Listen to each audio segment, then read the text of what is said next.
La definición y la diversificación del concepto cultura es más ambiguo de lo que podemos imaginar, teniendo en cuenta que la Escuela de Frankfurt nace como un instituto de investigación social, plantando las bases de la teoría crítica de la comunicación como la conocemos hoy día. El término cultura, ligándose a lo mencionado por los referentes claves de la escuela, Marx, Hegel y Simmel,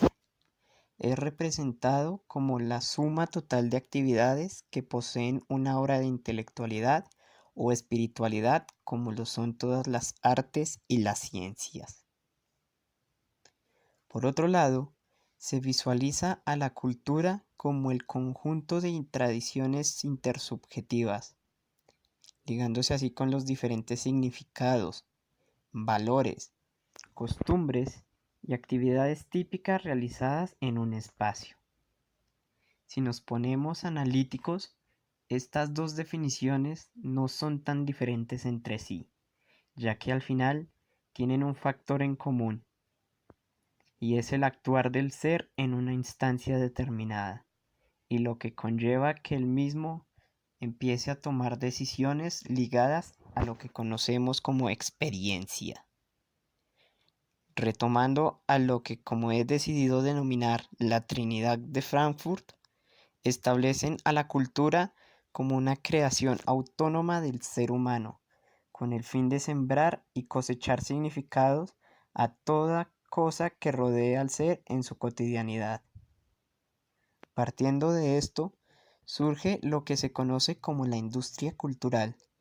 donde a las masas se les considera como recipientes para dotarlos de características culturales establecidas,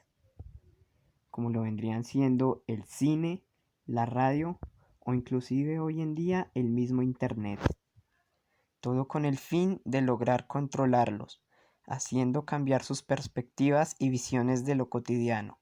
olvidando así las problemáticas socioeconómicas del momento.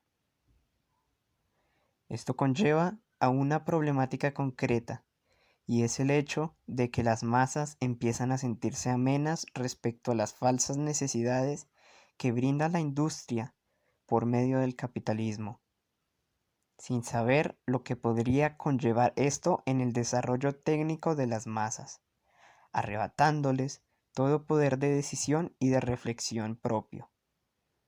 Un ejemplo de ello, dado por Lucker,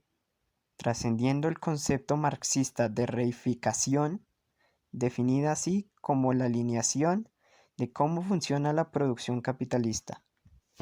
Es el hecho de que en las relaciones interpersonales terminaban siendo delimitadas por el mercado del momento, mostrando así una relación con las cosas, definida como dinero igual a dinero y mercancía es igual a mercancía. Esto podría considerarse como una antirregla que debe romper el diseño, donde el mismo diseñador debe desligar a los usuarios del mismo del incoherente imaginario de la producción de piezas sin sentido, y empezar a reforzar las relaciones sociales entre las masas, ya que al final las experiencias que generamos gracias al pensamiento y al concepto de diseño a los usuarios permiten a los mismos empezar a tomar un papel fundamental para la construcción social de la actualidad y las bases de lo que conlleva el futuro de las mismas.